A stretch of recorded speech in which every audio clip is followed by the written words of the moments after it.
So ayun guys, magandang araw ulit sa inyong lahat at sa video na to ipapakita ko sa inyo yung aking DIY UPS para sa ating router. Ayan, with sticker po yan para po mas presentable kapag ilalagay nyo sa inyong mga router.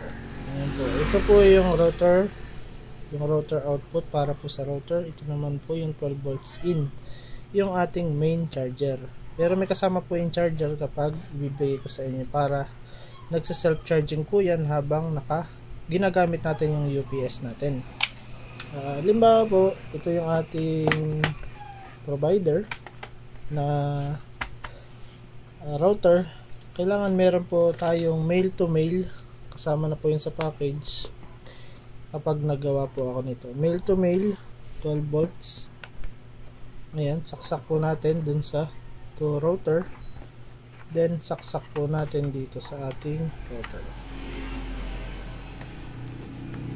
Makikita niyo po umilaw na po yan. Ayan. Then hintayin lang po natin mag-boot up yan para makita po natin na talagang uninterruptible yung ating ginawang UPS para sa router. Para kapag nag-ML kayo ay hindi kayo madi-disconnect. So mga ML player dyan, tamang tama ito para di kayo ma-disconnect sa inyong mga games. Sa mga gamer dyan, tamang tama ito sa inyo. Ayan, may wifi na po tayo. Halimbawa po ay nawala ng kuryente, ito po yun. Then uhugutin ko po yan. Halimbawa po nawala ng kuryente,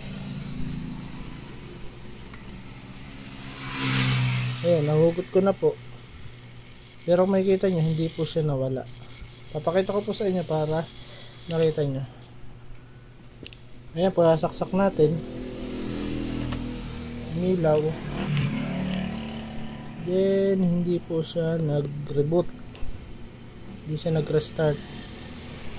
Kasi nga po, may backup battery to dito. Up to 8 to 12 hours po ang battery natin dito. LiPo4 battery. Ganyan po kalaki yan. Baka next update pag inabot nyo, baka lagyan na rin natin dito ng charger para sa mga cellphone nyo, kasi mataas po capacity ng LiPo4 dyan. Try po ulit natin, hugutin natin. Napakita ko sa inyo ng mas malinaw. Ayan po yung wire, hugutin po natin. Ayan, hindi po namatay. At kung makikita nyo, pakinggan nyo, may nagkiklik po sa loob. Ibig sabihin po, nag-switch po yung ating supply to battery papunta sa kuryente. Then kapag nawala si kuryente, papunta sa battery. Pakinggan nyo po yung switching nya. Lalapit po natin. Ayun. Pero di po namatay ang ating wifi.